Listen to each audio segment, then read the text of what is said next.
तदये नमो नम ईशमध्यो धन्वा विद्यस्तवो नमो नम आतन्वानेभ्यः प्रतिधानेभ्यस्तवो नमो नम आयच्छद्भ्यो विसर्जभ्यस्तवो नमो नमोऽस्यभ्यो विद्यभ्यस्तवो नमो नम आसीनेभ्यः शयानेभ्यस्तवो नमो नमः स्वभ्यो जाग्रभ्यस्तवो नमो नमस्तिष्ठभ्यो धावभ्यस्तवो नमो नमः सभाभ्यः सभापतिभ्यस्तवो नमो नमो अश्वेभ्यो स्वपतिभ्यस्तवो नमः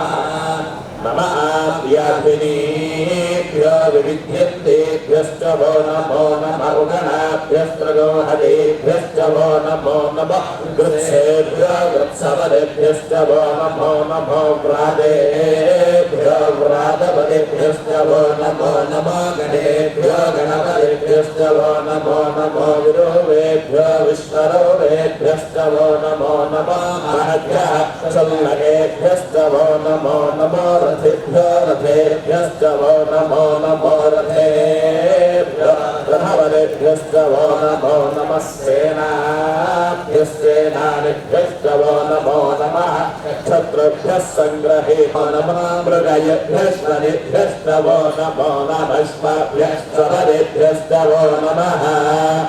नमो भवाय च रुद्राय च नमः शर्वाय च पशुपतये च नमो नीलग्रीवाय च श्रुतिगन्धाय च नमः कपद्मिने च वृत्रकेशाय च नमः सहस्राक्षाय च शतधन्वने च नमो गिरिशाय च सिद्धिविष्टाय च नमो मेघुष्टमाय च शुभते च नमो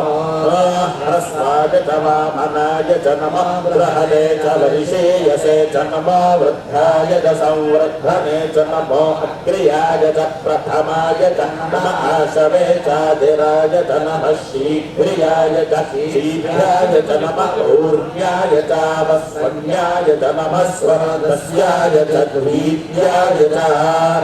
नमो ज्येष्ठाय च कनिष्ठाय च नमः पूर्वजाय चापरजाय च नमः मध्यमाय चापगल्भाय च नमो जघन्याय च बुद्ध्रियाय च नमः सोऽभ्याय च प्रतिसर्याय च नमो याम्याय च क्षेम्याय च नमः पर्वर्याय च कल्याय च नमः श्लोक्याय चावसान्